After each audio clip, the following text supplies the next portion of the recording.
I am explaining the prospect segment matrix, and this is what it's going to look like when you get your link.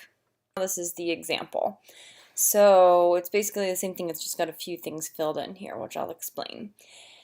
The first thing you want to think about is your offering. You got to pick one thing for the sake of this prospect segment matrix, one offering, and the example offering that I have here is a product. It is a subscription box, and they are healing boxes. So they're healing boxes for colds, stress, tummy aches, muscular aches, and headaches, things that we all get at different times of the year, and things that we all re-up our supplies for dealing with these things all the time. So something that would be great for a subscription box. And I just made this up, and you're welcome to take the idea and make it and sell it to me.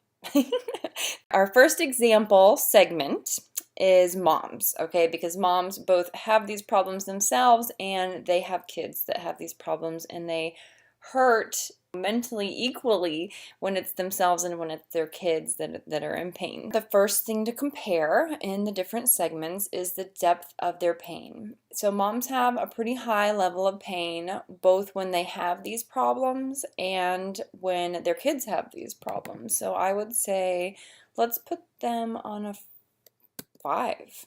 Oh, and where I got that 5 is the highest level of pain. So we're doing this on a scale of 1 to 5.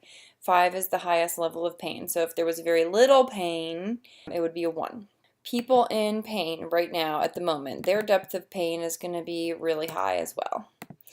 Locally owned businesses. Now we have to shift our perspective a little bit when we're talking about these are different kinds of segment, okay? So we're selling them a little bit of a different product, right? Because we are putting our product, our healing boxes, in their stores, but what we're really selling them is the ability to make more money with our products. So their pain is more related to making money. So what is the level of pain regarding making money with products of a locally owned business? I would say it depends on the business, but we're just trying to kind of get a general idea here. I would say a lot of mom and pop shops, locally owned businesses, these Main Street businesses want to make more money. So I'm going to say pretty high level. And then they also get these pains too. The owners, they have headaches, tummy aches, stress, lots of stress. So this is like a double whammy. I'm going to say 5 for them also.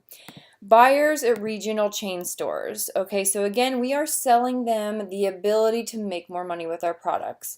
Now this, actually, I'm going to say they don't have a lot of pain. They don't really need our products. Honestly, our products are going to be a little bit difficult for them. So let's give them a 2 on this one. Or 3. We'll average it out. And either way, they are the lowest score in this category.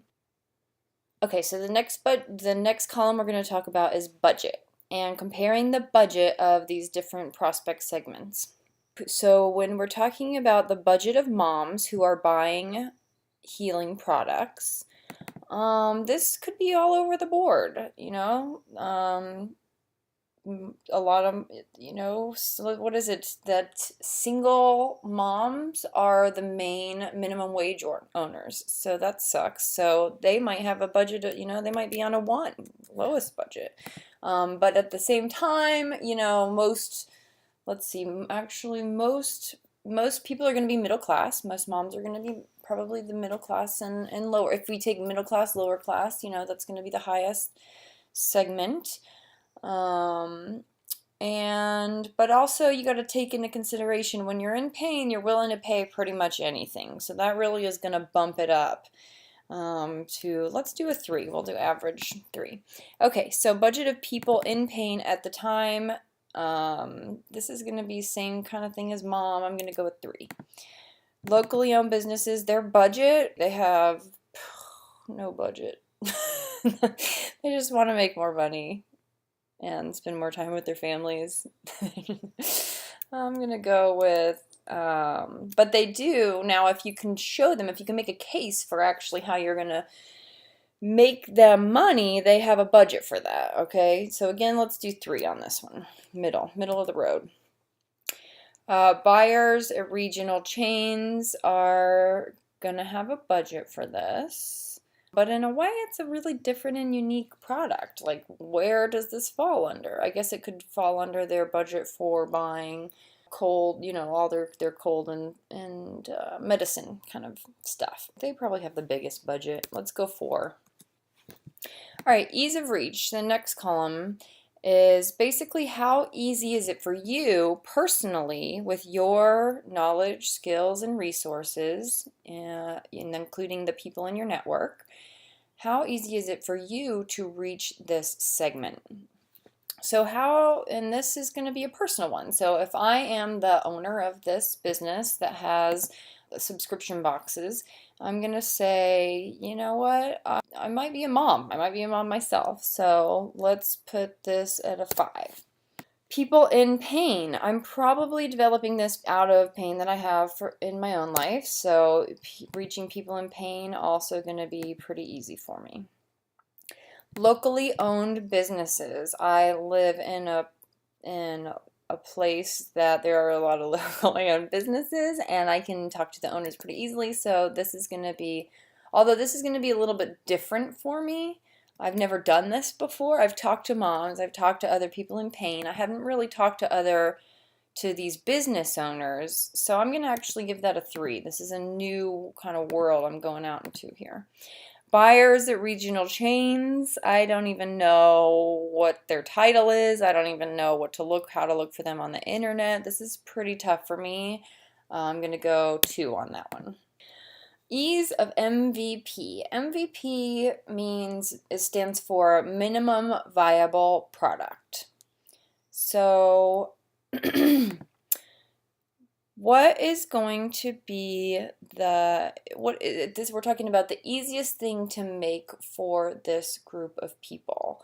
So it's going to look at the product, the offering is going to look a little bit different for each particular segment of people that we're talking about. This is most easy to see between, if you're offering your product to consumers, the packaging, the website, whatever you use to sell it is going to look very different than when you go and talk to locally owned business owners and buyers at regional chains. The packaging, the slide deck, whatever you use to sell to these people is going to be very different. So if we're talking about making our product for moms, the ease of the minimum viable product, which is the easiest thing that we can put together, to test our idea, is going to be pretty easy, right? Like, I know a couple moms that I can just put together a few things and give them a box and see what they think. So I'm going to go with the 5, easiest to make. People in pain. Once again, I got a lot of friends in pain that I could put together a little box and see what they think. Locally owned businesses. Now I got to be a little more professional here. I got to have my stuff together in a more packaged form to speak to these locally owned business owners. So this is going to be harder to put together, a lot more time. I'm going to go 3. Buyers at regional chains. This is not casual at all anymore. They definitely don't have time to waste. They've got a lot of people who want to sell them stuff. So this is going to be 1. I'm going to say the hardest package to put together, because you have to have your package perfectly put together for the consumers, for their consumers, and you also have to have a slide deck or some kind of a presentation that shows them really quick in a matter of minutes how great this product is going to be for them to sell at their store, and why do they care? Why do they personally care about this product? All right, next we've got size of market. How big is the potential pool of people that you can market to? So if we're talking about moms, that's pretty freaking giant, probably more giant than I will ever reach with all of my all of the subscription boxes that I can make, all the marketing that I can do. People in pain, same, pretty darn huge. Locally owned businesses. This is a smaller market, but I need less of them, right? Because if I get like 100 locally owned businesses that have my stuff in their stores, that's all I might need.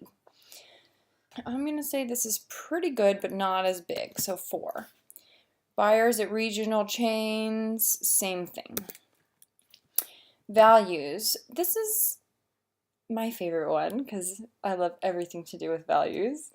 Getting people to buy your stuff is about building relationships, and it's easier to build relationships with people that share your values or that you have values in common that you can talk about. So that's what I'm talking about here. How similar are your values that you can talk about when you're building that relationship with them and selling them your offerings? So moms, I'm a mom. Amy Mariscal is not a mom. Again, the example person in this example is a mom. So our values are very similar. Okay, people in pain. This definitely is going to range all over the board, but if we're talking about these kinds of pains, I'm going to say pretty similar. Values of locally owned businesses all over the board. And again, we've got to change our perspective a little bit because we're talking about now selling them something that can help them make money. So are the values, if we go to a specific segment of like healing kind of businesses that are in the healing industry, I would say the values are very similar. If we go to any like a hardware store, that's going to be very different. So I'm going to go 3 on this one. Or what we could do is we could just say locally owned businesses in healing industries. Okay, so we just helped actually narrow down the segment a little bit, which is useful in the beginning. And we can bump that back up now to a 5. Let's say a 5. Because we both want to make money and we both want to help other people get healed. Which makes me think of actually moms and people in pain, they don't want to heal the world, they just want to heal themselves. So I'm going to bump down to a 4. Okay, so businesses actually have a little bit more in common in terms of like healing lots of people, especially these businesses in the healing industry. So we may even be able to do some like cross-marketing with our values, which would be really useful. So they're a little bit higher than the other consumers. Buyers at regional chains. We aren't talking about the regional chain stores themselves. We're actually talking about the actual buyer. So let's say her name is Julie Lee. Julie Lee is the buyer at the regional chain store. So our values similar all over the board. They're probably most concerned about themselves and their job. Even if we did this, even if we said buyer at regional chains in healing industries, which helps us focus in, they might not have the same values as the store. So I'm going to say this is more like a 4 or 4. Okay, so now what we do, that we have it all filled in, is we're going to add up the scores. So let's see for moms, 27. People in pain, 27 here. We got locally owned business owners, 23. Okay, so that's not as high, so that's good. Because we want to have some differentiation here, so we've got some direction to go. If you've got a tie between all of them, I guess then you get to choose the most exciting one, which is fun. Okay, buyers at regional chains, 18. Ooh, they got very low. Okay. So it sounds like it's going to be easier for me to go after the consumers. And it doesn't make a difference between the moms and the people in pain. So what you could do is you could go back in and examine this a little bit more, or you could pick the one that is most exciting to you.